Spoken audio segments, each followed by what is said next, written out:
জেনেছি গো তোমাকে মা বলে, তবু দেখো ভেসে গেলাম আমি পানের জলে।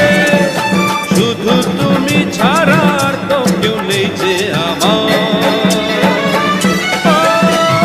ভুলিনি মা দূরে থেকে তোমায় ডেকেছি, বহুদিনের পরে তোমার কাছে এসেছি।